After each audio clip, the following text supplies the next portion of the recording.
All right, so there is going to be a video going up called NSA Treasure Map and the Doden.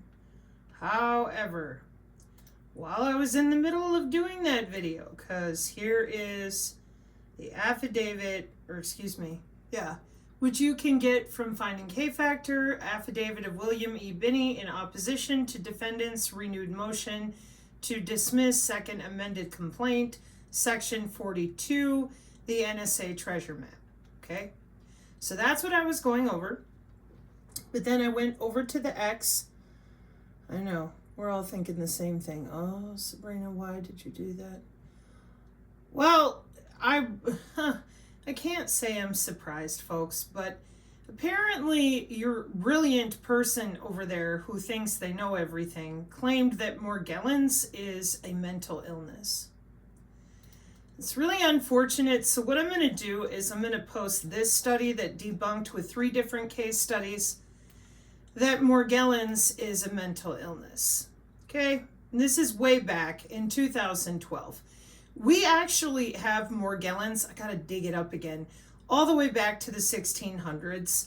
Okay, and interestingly enough, even in this article, all right, which clinical and experimental dermatology research, okay, the key words, Morgellons disease, digital dermatitis, all right?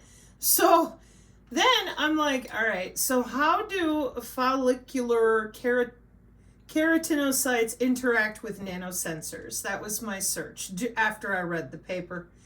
Nanoparticles and their interaction with the dermal barrier, NIH.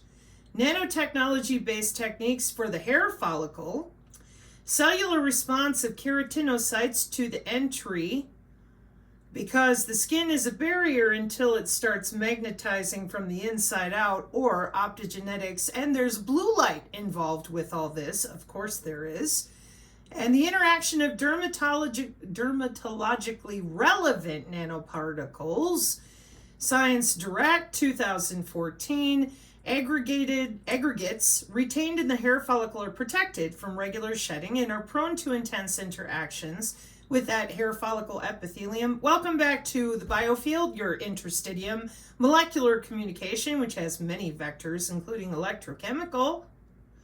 However, nanotechnology's frontier with combating infectious stuff about the biosensors, methodologies to evaluate the hair follicle targeted drug. What? MDPI 2023, the nano formulation can still present compositions in its development, have surface loads that interfere with the interaction with hair follicles, and on it goes. So then we have your thermal responsive type of nanoparticles for hair follicle regrowth, so different types of systems for, legitimate things like growing your hair back that people are using with tissue scaffolding. So I'm like, okay, what are your keratinocytes? Epithelial cells that make up the majority of the epidermis. Well, that's going to be all over the place in the way these sensor systems are communicating, and sure enough, that's why it turns up in tons and tons and tons of nanosensors. Immune function, and the immune system is 80% of that anatomy that people don't like talking about. Wow, I'm so surprised. Characterization and evolution of dermal filaments from patients with Morgellons. Okay, again with the digital dermatitis, because the nanowire is using the hair follicles in like everything that it does. Did we already forget? When we go to our electroquasi-static covert body area network from Purdue University. No, I am not kidding. I have tried to get you people to talk about the fact that in the W band, your skin is the physical layer. It's right there. Epidermis, conductive layers below the skin itself, and then we get down into the interstitium and the tissue and your bloodstream and the piezoelectricity of your bone conductivity. We have the different sensors that are made out of only your DNA or your tissue. We have the intra-body area networks, which are on the inside of you only. And we're not allowed to talk about a bit of it. It uses the skin with optogenetics, with the smart dust, with pressure, with the ultrasound. Then you'll yell, that's impossible. Do you have a Fitbit? Do you know how your Fitbit works with intra-body communication? Probably not. There it is. Yeah, that whole thing I just listed off about microwave, millimeter wave, terahertz, and optical. And then your very high frequency, low frequency, low frequency, inductive, capacitive, and galvanic skin response type of coupling. Yes. And the perturbation method of the ultrasound using pressure. We can use any of those networks, any of those vectors together or apart to elucidate the biological signal from the body that we want to measure. For what? Surveillance and reconnaissance, the Internet of Medical Things, the Industrial Internet of Things, your smart home, a smart building, search and rescue, wound healing, anything we want, because it's the Internet of Medical Things. And intra-body communication is 802.15.4. In the 802.15 working group, in which your body is the node on the network. Okay? So what ends up happening every single time that we talk about this, you're going to end up back at the beginning with your skin being the physical layer. And how do they get into your skin? Well, check it out. You got your Bluetooth, you've got your millimeter wave, you have specialized MAC IDs, and then all the different ways that I just showed you here in your intra-body communications. One more time, this is the back end of the Internet of Medical Things, whether or not you have a pacemaker or an insulin pump, or you're using your LifeWave patches or any of the terahertz wands, it's all going to be monitored by ICT, which is information and communication technology. It's a Fitbit, it's a wearable, it's being monitored. And the way that the doctors use their different pacemakers and insulin pumps, that would be eHealth and mHealth. That is monitored for a long time in order to ensure that your body doesn't get electrocuted, Dick Cheney's pacemaker, etc. So, Morgellons, you mean digital dermatitis? But why? Did you tell them that their skin is the physical layer of computer networking through the body? No, we did. So they call it digital dermatitis because as those filaments, dermal or dermatological filaments, are sometimes nanowire. They call it spora something else. I'll get there in a second. And they know this because the nanowire is flowing through the bloodstream and broadcasting on the Internet of Bio-Nano Things. And some people's immune systems really don't like those networks and end up creating, what do they call it? An automatic immune problem called an autoimmune disorder. Are you using the human body as a node on your network? And are you using the human skin to get out and get in? Yes, the human skin is the physical layer. Did you tell anybody you're logging in and out of their body? No. So we've been seeing this as a problem in dermatology for a long time. Nanoparticles and their interactions with the dermal barrier. Dermal applications of drugs. Particle penetration, mechanical stress. And why? Because it is difficult to get in the skin without a little help. Structure of microbial nanowires reveals stacked hemes that transport electrons over micrometers. And this gets more into the layering effect we're doing with the terahertz and all the different matricey layers, lattice layers that they use with metamaterials. Then there's the DNA origami protein folding in the wireless drugging. But nanowire dermal filaments, which is this search, you can read all about it all over the place for the different ways that they're using nanotechnology in healthcare. Right back at it again, we are with the Intra-Bio-Nano Things Networks. No, not Insta. Intra-Bio-Nano Things, those IOBNT. Internet of Bio-Nano Things. Networks. Okay? That's the network of those teeny tiny biocompatible nanoscale devices like the smart dust that can communicate with each other and the internet, allowing for direct interaction with biological systems within the human body or environment, enabling advanced sensing, sosomosa, osa, etc., and control of biological processes through No Santa Claus, no stork, molecular communication, and other non-conventional beam steering free space optical means. Essentially, it's a concept over at Cambridge and everywhere else since 2011 in which nano-sized devices can connect and exchange data within a network. The intra-bio nanothings networks are on that intra-body network. Now, what is intra-body communication? This is where we always start with you people that can't deal with the fact that the physical layer of computer networking, when we tether your posterior and your whole nervous system to the same cloud you use with your phone, is your skin. Okay? But right here on this site, intra-body communication is the promising wireless technology you're using with your Fitbit. And that's why I said you have an Internet of Medical Things to ensure that all medical things, terahertz wands, your pacemaker, whatever, are being watched over at the industrial level for your safety with biological surveillance and cyber biological security. There she is. And it uses your body as the node on the network, just like Deloitte and the blockchain tell you. W-band blockchain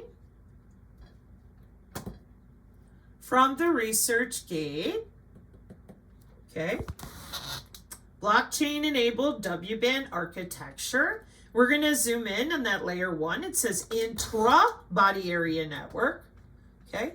That is exactly what we're looking at, intra-body communication. Okay.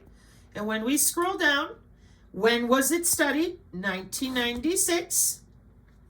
You're using it with everything all the time. It is the common architecture for the body area network since 1995.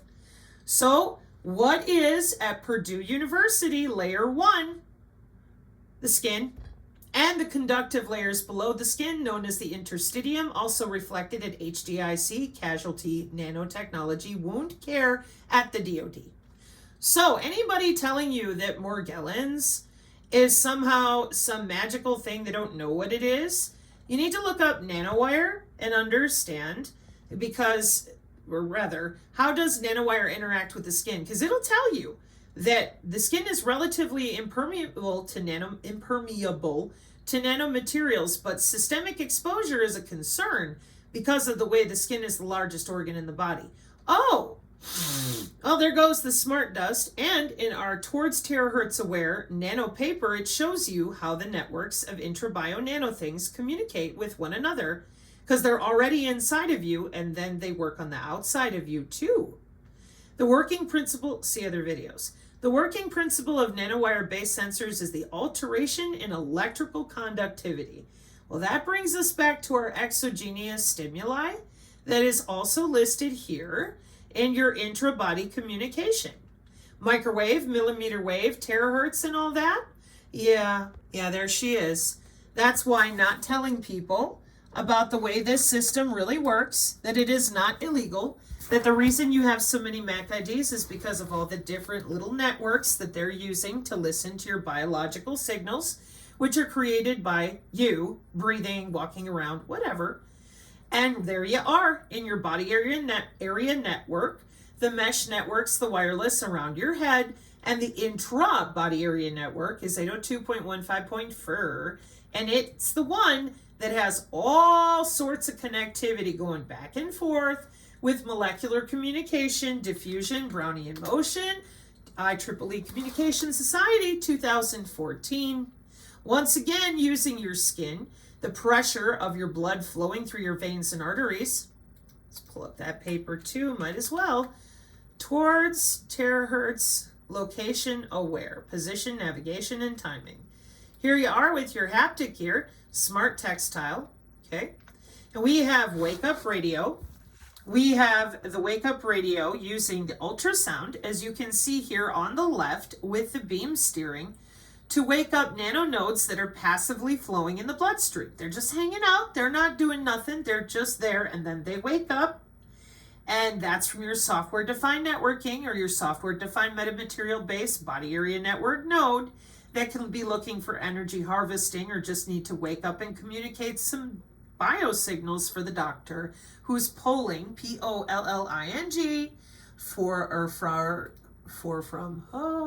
for your body, for like your pacemaker or your insulin pump or whatever reason that you're wired into mHealth, eHealth, telehealth, okay? Could be post-surgery, could be watching for other things after you've had heart surgery.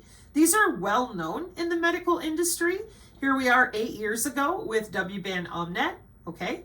So you are a node on the network. The nano is everywhere in what you drink, what you eat, what you breathe. So if you were injected with the biocyber interface, it's easier to change out your cells and your system, take your cancer away in 48 hours. But that doesn't mean that that is what they're doing. It depends on your environment. What did you sign up for? Does somebody have a login to your body area network? Have you been involved with people who are involved with that type of technology? I mean, there's a lot of different things to consider with how much, or rather how affected you're going to be by these technologies, of which there are many. The intra-bio nanothings networks are a redundancy network, in my opinion, for all the free space optical and the digital twin work they've been doing with the Pentagon for 50 years. And the nanosensors are absolutely written in the engineering that way to make more use of optogenetics, to make more use of the ultrasound here, okay? And the terahertz is your short range. So because the nano networks on that 802.15.4 are going to tell your cells what to do, your body itself, your immune system is going to be quelled severely. Then the nanowire is going to start growing and reassembling itself. And for those of you that don't understand that reassembly is real, I got another biological video coming up for you. So the localization of the nanonodes, wake up radio and location-based addressing, this is for precision AI healthcare. They've been practicing only logging into the pacemaker or the insulin pump, endoscopy, Abilify pills, so that they only hit the tissue and the part of the area of the body inside the body that they want to. So that's why your 802.15.4, for example, if you just had gallbladder surgery or you just had your liver removed, then we only want to look at those areas and we want to be sensitive to the temperature of the tissue, the viscosity of the blood flow, the elastoviscosity of the veins, the arteries, the capillaries being tapped for the software-defined networks of nano intra in the body networks. Yeah, that's in the routing. It's very complex, okay? No, I'm not joking around. I'm very serious. That's why this is so frustrating, to me at least, because I know that you guys out there as biomedical engineers, you've broken this all down since 2011, and it's all laid out for all the different precision AI and mHealth and eHealth that you already deployed. So I don't understand, see, software-defined metamaterials, I don't understand why we're still dancing around telling people that you're so confused of what pandemic, where, and how. You're legit under the skin of in the bone marrow and outside of it and in the intracardiac network of every human body we've got. Period. How deep you are, how often you're checking them, that's a load balancing discussion dependent upon the interest of the chemical architecture of the particulate in the atmosphere for the population as a matter of national security again. Just saying, biological, chemical, nuclear people. Anyways, so molecular communication and emerging communication paradigm in 2014, you've been load balancing body area networks. So the Internet of Bio-Nanothings has that biocyber interface, okay? And that's coming down from your ITU and everywhere else in the world because the Internet of Bio-Nanothings allows them to perform AI precision healthcare. You're welcome. So anybody who tells you they don't know what Morgellons is, yes, they do. Yes, they do. You want to go take a look at these different dermatological papers and you'll be able to find everything you're looking for. It's the endocrine system and that's where they're playing. So they know, and they know that it's going to cause a ton of autoimmune and some people are going to have functions that with the protein folding as well that kick the stuff out of their skin. There's the mycelial networks. Check it out. Look where the keratinocytes are, okay? Look where they are. You have up on the top, and then you have your interstitium down here, and you've got all these different pluripotent stem cell nerves, which you know they're playing with because that's their whole thing. Look where your keratinocyte images, look where they are. And then you come back over here, and look where your information communication technology is. Same place, yeah. Yeah, because the physical layer of computer networking through the body is the skin. Okay, so they know, and they've been working on it with different sensors and changing up how they're doing things. All right? So again, the same dude. You seeing this? Watch. I know it all. I've built a product that's going to save you. But I have no idea about molecular communication or electroquasistatic covert body area network through skin, blood, bone, and tissue that is now communicating since 2014 in free space optical with the terahertz reductionist math that is in use by private networks ran by our Pentagon. And the reason I don't know any of that, or I don't want you to know any of that, is because that way you'll give me however much money, $2,000, $800, $3,000, $5,000, to sell you something beautiful to put on your desk. Talking about them boxes, man, that they have at our Dollar General here in West Virginia. Because it's the bacteria itself that we're using as the carrier. Where's the chipset? You are the chipset. Good job. Did you tell people they're connected to the cloud as a matter of literal international security? No. Did you tell them you're using their own human anatomy to do this? Nope. Definitely not. No. The end user are the doctors and nurses. That's why they're in almost every image. Yeah. Isn't that kind of weird? Still can't get any of them to admit that they're logging into those plasmids and making and creating what they want to. They'll talk about it at universities worldwide. Everybody else gets to talk about that biocyber interface, the corona effect of the cell structure with electroporation, but the rest of us are waiting on the Book of Revelation and the Immaculate Constellation, rather than, what are you doing under people's skin all this time? Excuse me. Yeah, it's kind of weird, isn't it? I mean, you would think that here's medium, and you can't talk about it. No. Morgellons is a mental illness. I would say that when you're using the skin at this level with all these membranous and protein folding going on for our synthetic biology and our plasmids and molecular communication, and given that the skin is layer 1 in intra-body area networking, here, hang on. What is the physical OSI layer of the W-band?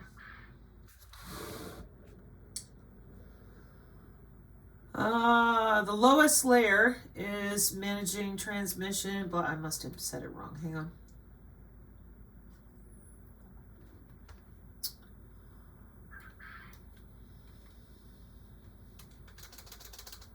How about this?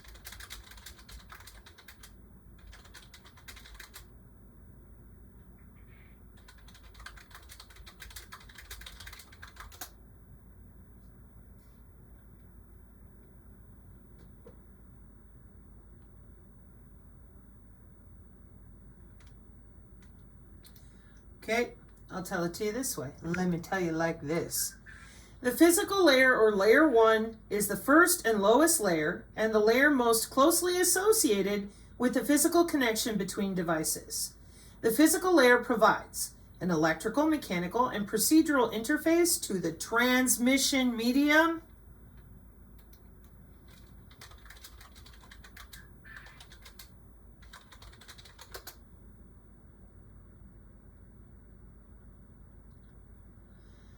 By transmitting data through the body's tissues, essentially creating a network within the body itself. Transmission medium. What is a transmission medium in computer networking? The physical path that connects two devices for data transmission. What is the transmission medium in body area networks? Let's see if it'll answer me that way. In the body area network, the transmission medium is the human body itself. Mechanism: electrical signals propagate through the body's tissues, plural, allowing wearable devices placed on different parts of the body to communicate with each other. Yeah, that looks about right. That looks like a Fitbit communicating biosignals to the phone app. How old is it? 1996. Oh, but Morgellons and using the skin electrically like that without anybody knowing what you're actually doing when you're walking into a signal or not. Nobody's telling you. They're telling themselves. so that they can walk up on you with that high gain antenna or not. Got to fix that. We need human body communication using your body as the transmission medium. What is a transmission medium in computer networking? Well, a transmission medium in computer networking refers to the physical channel on the OSI layers of computer networking. That's layer 1. The transmission medium in computer networking refers to the physical channel or pathway through which data is transmitted between devices.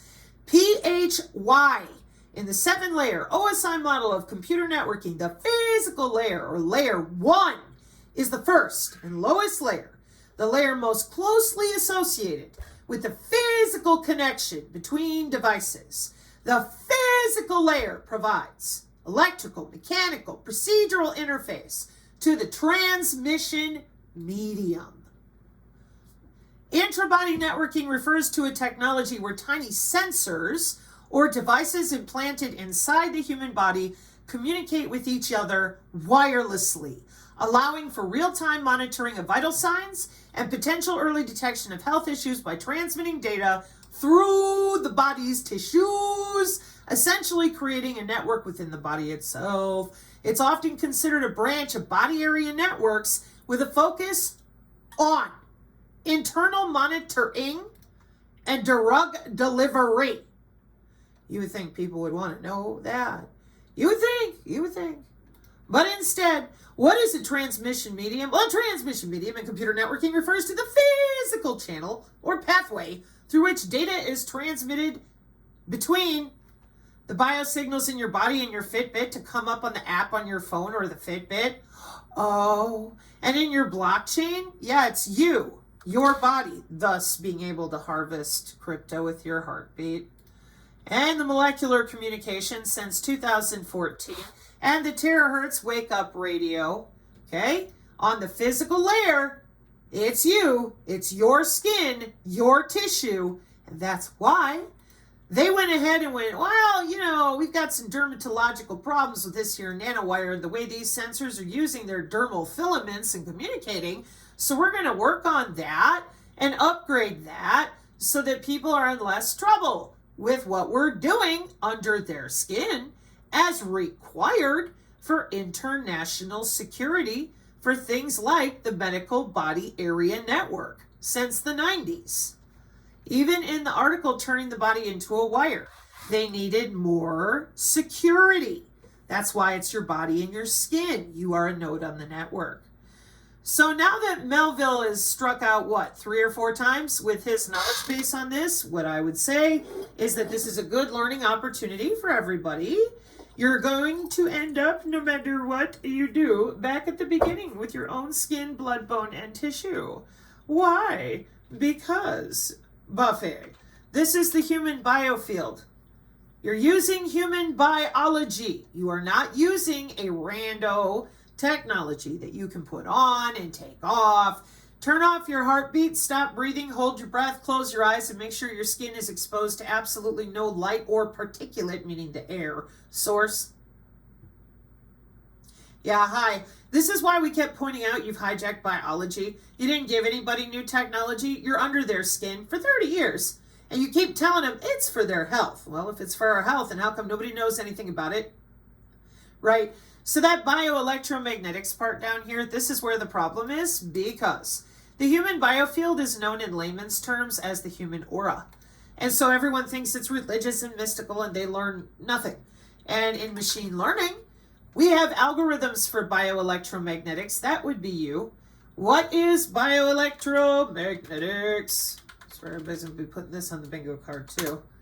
That would be the study of how electric and magnetic fields interact with living organisms. And you failed to tell people that we're using things like magnetic human body communication. And by we, I mean the IEEE with the wireless drugging and the remote M-Health, E-Health, etc. And so I bring people in here and they go, oh, look, Mr. Curley in photography. I said, nope, that's your biofield. And all these IEEE engineers with their jobs. So you have to return human anatomy to people so they can understand why it is that you're able to do any of this at all. And from there, Then you can explain the nanosensors, the quantum dots, the luminescence, the multiple ways, whether it's radio frequency, capacitive coupled electric human body communication, magnetic, which is the search I'm pulled up now. And then you can explain to them the free space optical and how we're using air particulate, pressure, temperature, and sound waves to perturbate or PEMF pulse them right there in their own house, and that it's your job to make sure that it works everywhere in the world. It's called electronic warfare. For 60 years of weaponizing the radar against the human body, using the human body's response to sound, light, temperature, and other human bodies, using the basic molecular communication that our cells use to signal one another, electrochemical and every other way.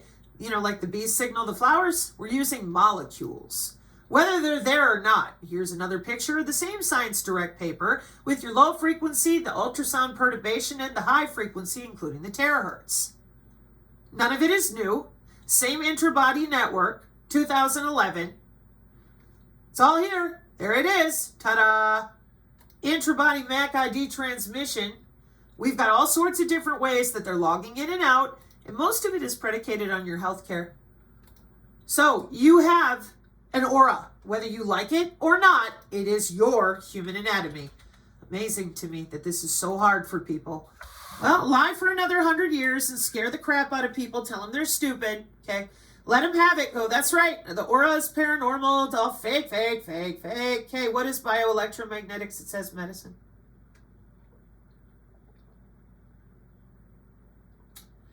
Let me guess. You don't know what an MRI is, or an EEG, or a CT, right? And you've never had an electrocardiogram, right? Okay. Electrophysiology is the scientific study of electrical properties of cells and tissues, because your body's electrical. Your heart's electrical, yeah. You're magnetic, too. And they'll tell you all about it as long as you're in their hospital, sitting in their chair with all your pads on and everything else. But when you have to leave the hospital for the medical implant communication system, palliative care, mHealth, and eHealth, they're still watching you. It's mandated that way worldwide for the actual cyber biological security of having systems like this tethered to the cloud structure of the world. It's the highest security. It has to do with HIPAA law as well, electronic health records, and yet, some magical way, everybody's stupid. My precious babies, they're so stupid, but they're well paid. What's this? Oh, it's electric fields and organisms. Yeah, we know. So can we please stop treating people like they're less than you? Can we? Can we just try?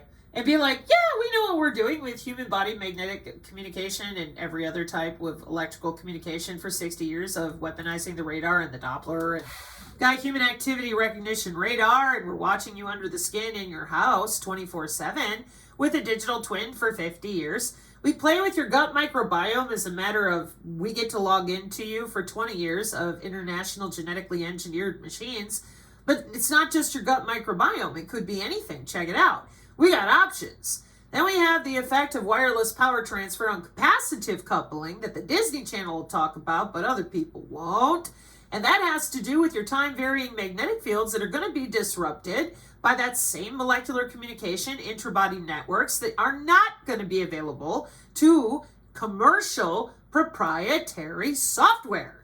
Even though you got a lot of consensus and blockchain sharing and ways that they hide networks and black box communication for everybody's cybersecurity and safety. We don't want anybody hacking into body communication, right? That's just for the hospital and the doctors who are the end users of a bunch of this. It's a job. And then we got visible light communication, got your cochlear implants, brain-computer interface, pacemakers, and endoscopy. Look over here with your self-care. ECG, EMG, your glucose patches, your LifeWave patches. It's all here. Everything is your bioelectronics, and all of it has to report to the Internet of Medical Things for the FDA, the FCC, the medical body area networks to guarantee by company for insurance purposes, malpractice, and the rest that some guy with a commercial software, commercial grade, whatever, is not able to hack into that intra-body area network. It would piss off John Hopkins, HIPAA, and everybody in between, including the Pentagon. And our current warfare system is electronic warfare, electromagnetic warfare, network-centric warfare. NATO, too.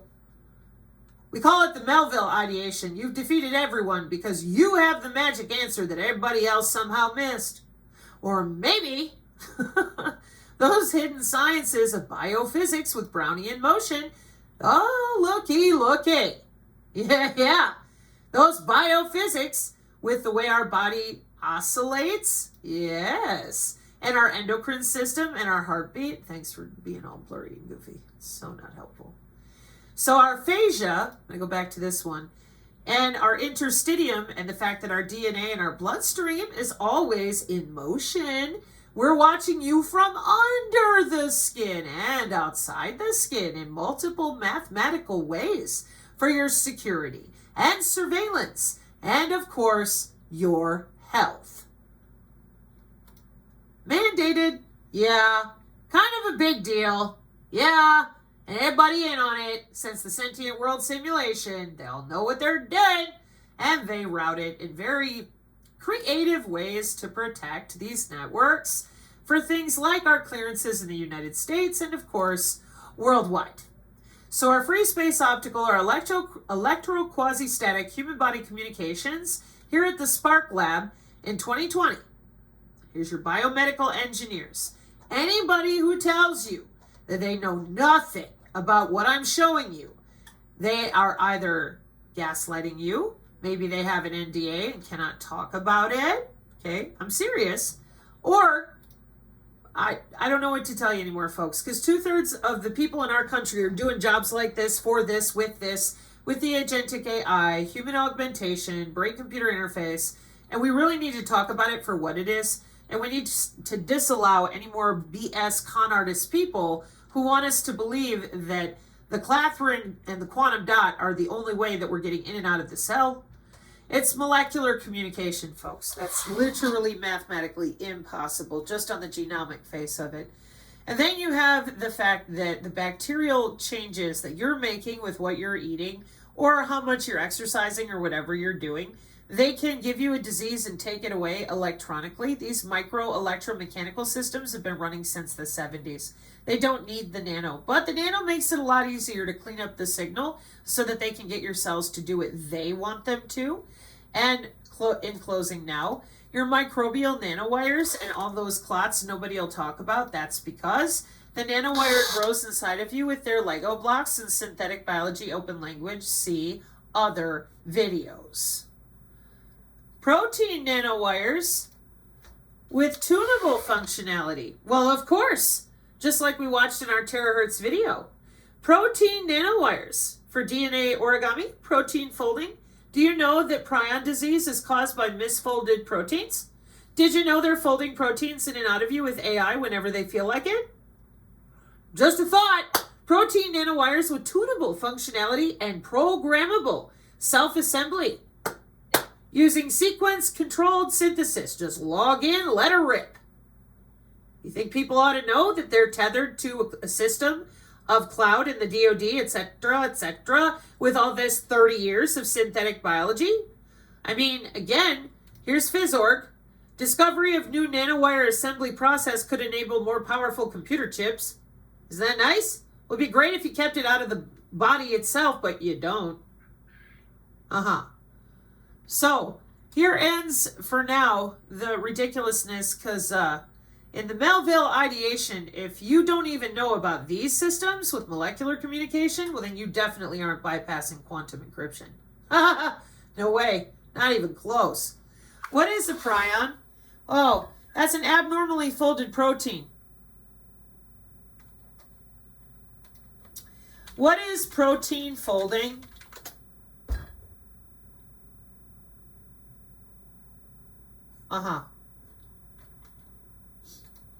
What is DNA origami? Playing with your DNA. With their Lego bricks, etc. Again. Yeah. Oh, you bet. We're just having a really good old time. Tissue scaffolding, organelles and organoids. Engineers use DNA origami to identify vaccine design rules, generating DNA origami nanostructures. They're only using it for research. Yeah, to get their metamaterials and the terahertz right. For people who have the third DNA strand of human augmented or human 2.0, as dictated by international and national security. Summary of DNA tile and DNA origami. Oh, it goes more than just the protein folding. I just find it interesting that the spike proteins that we use to watch like an MRI and everywhere else, in my opinion, that's what you guys are watching for, because you do have it noted that way in a bunch of the routing on the molecular communication routing side and in the quantum to see exactly where their cell is at in real time. And then that's your spike. And the prion disease isn't coming from that. It's coming from you misfolding proteins because you're playing with people. Pathogen access control system. Oh my God, how are they getting in? Did you tell them they're tethered to the cloud with their own skin? No. We told them that they're stupid and religious and they need to shut up. We're busy going to work for Human 2.0. That's what you told them, huh? Wow, it's amazing they don't want to watch your podcasts anymore, isn't it? Gaslighting sucks. Just saying. Maybe you want to think of a different business plan here. Maybe start talking about the machine learning algorithms for bioelectromagnetics and give people back the anatomy you're using for literally every single thing I'm covering. And then from there, they'd be able to take a look at their life and what they're eating, drinking, doing, saying, who they're around, and then figure out some real mitigation that might help them sleep better for a while and stay out of a certain signal area, test things with a trimeter, band shell effect in the house. I mean, there's all sorts of different things, but we do know that you're not conquering electronic warfare. We don't have a way to sniff our own ass packets because it's all of our data, including your architecture or artifact data, is being sucked up by big data and companies. And the nerds are doing it for you on the back end. I'll be back with that. And all we can manage to do is spy on people with bullshit software like the Q software. So we know exactly what you're doing in your house, and they think they're privately typing away and you're watching every word they type and every word they say. Can you give them back their anatomy now? Please? It's on a button press. Like, you guys have their anatomy literally jacked up with these algorithms connected right to their smart meter and the wireless in their house. Yeah. So hackers and people, like I said, those of you that are promulgating these products that claim to block the molecular communication of your own electrochemical situation under your skin, did your heart stop beating when you turned on your product? Epic fail, people. Epic fail. So for the synergist community out there and to people who struggled with Morgellons, I'm very sorry that anyone ever told you that it was a mental illness. We have several synergists on the channel who are very well versed in Morgellons, going through it, the different ways it affects the skin. It's only going to get worse though, because you've got a lot of people who are pulling this synthetic biology into their body on purpose. It's called human augmentation, and this might go to a different set of people, so you guys might literally not have heard about this or known about it, but human augmentation is them augmenting themselves with all that synthetic technology, nano stuff. It could be a lot of things at many levels. I'm not talking about nutraceuticals. I'm talking about BCI, that is organoid and organelle derivative.